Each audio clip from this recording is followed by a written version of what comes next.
One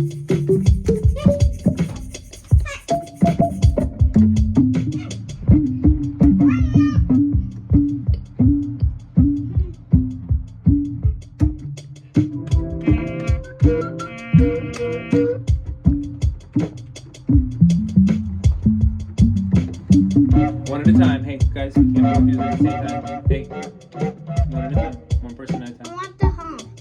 Yeah, okay. Just the honk. Be gentle.